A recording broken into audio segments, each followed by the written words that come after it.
नमस्कार साथियों, कैसे हैं आप सब लोग। आज एक महत्वपूर्ण विषय पर हम चर्चा करेंगे कि पब्लिक सर्वेंट को यदि प्रिवेंशन ऑफ करप्शन एक्ट के तहत चार्ज करना है तो वहाँ पर सैंक्शन की रिलेवेंसी क्या है। सैंक्शन को हिंदी में कहेंगे हम स्वीकृति। अगर स्वीकृति प्रॉपर नहीं है तो वहाँ पर मुकदमा रद्द कर सकते हैं, और सैंक्शन अथॉरिटी ने माइंड अप्लाई नहीं किया और सैंक्शन जारी कर दिए मैकेनिकली, तो उसका असर मुकदमे पे क्या पड़ेगा, जिसको समझाने के लिए मैंने आज का ये वीडियो तैयार किया है। साथियों, रिसेंटली बॉम्बे हाईकोर्ट ने एक सैंक्शन को, एक स्वीकृति को क्वैश कर दिया, यह कहते हुए कि it is issued mechanically. Court का यह कहना है कि the sanction authority must apply mind, sanction authority को अपना माइंड अप्लाई करना है।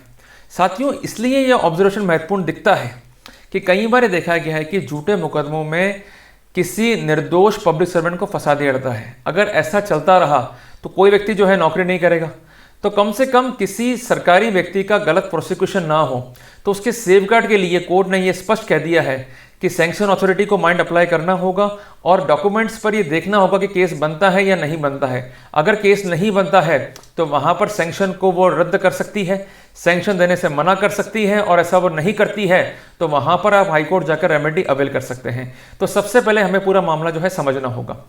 साथियों, बॉम्बे हाईकोर्ट ने एक ऑब्जर्वेशन दिया, ऑर्डर ग्रांटिंग परमिशन और सैंक्शन, कि ऐसा कोई आदेश जो सैंक्शन या परमिशन दे रहा है to prosecute the individual under prevention of corruption act must demonstrate, मतलब इंडिकेट करेगा कि अथॉरिटी ने अपना माइंड जो है अप्लाई कर लिया है। अगर ऐसा नहीं है तो ऐसे ऑर्डर को मैकेनिकल ऑर्डर कहा जाएगा।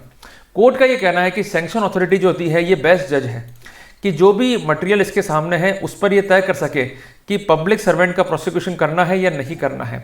कोर्ट का यह कहना है कि ये एक वेपन है, कोर्ट का यह कहना है कि ये एक प्रोटेक्शन है जो कि पब्लिक सर्वेंट के सेफगार्ड के लिए है, ताकि उसका अनवारंटेड प्रोसिक्यूशन ना हो पीसी एक्ट के अंदर। तो कम से कम इन स्थितियों को ध्यान में नजर रखते हुए सैंक्शन अथॉरिटी को जो है कार्य करना चाहिए। कोर्ट का यह कहना है application of mind on the part of sanction authority is imperative, जो कि आवश्यक है, और ऐसा नहीं करने पर ऑर्डर जो है वो मैकेनिकल हो जाता है।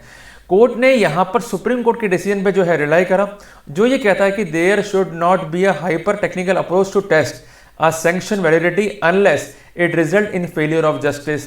कोर्ट ने यहाँ पर section 19 prevention of corruption act पर रिलाई करा, जो कि स्वीकृति की जो है बात करता है, और खासकर सब क्लॉज 3 पे और सब क्लॉज 4 पे।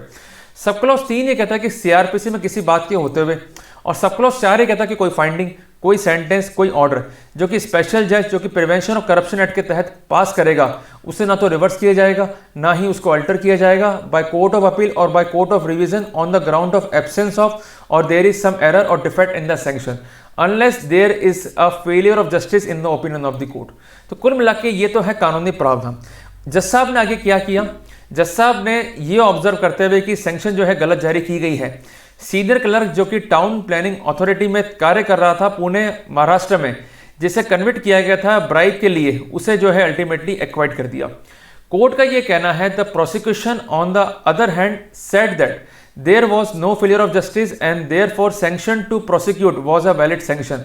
ये तर्क था अपोजिट पार्टी का, जिसे कोर्ट ने जो है रद्द कर दिया। कोर्ट का ये क्या कहना है, sanction authority plainly and simply put it's signature on the draft sanction by bringing out clerical mistake. ये बड़ी महत्वपूर्ण बात कोर्ट ने जो है ऑब्जर्व करी है। The directors cross examination showed he did not even remember or recollect whether he had perused the investigation papers or not. It appears and in fact situation and in consideration of the evidence I do not hesitate to hold and to conclude that the irregularity attached to sanction order was not mere irregularity but gross in nature। जहां पर failure हुआ और court ने ultimately जो है accused को equity कर दिया।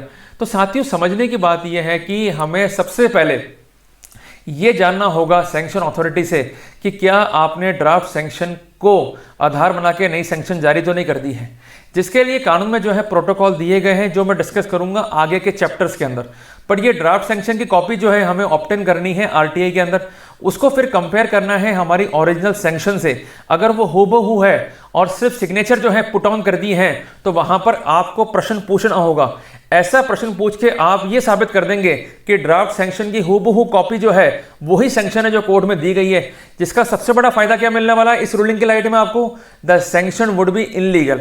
और ऐसी स्थिति को कोर्ट ने इनरेगुलरिटी नहीं माना है, ग्रॉस वायलेशन माना है प्रोटोकॉल्स का, और वहां पर सैंक्शन को जो है रद्द कर दिया है और अक्यूज को जो है बरी कर दिया।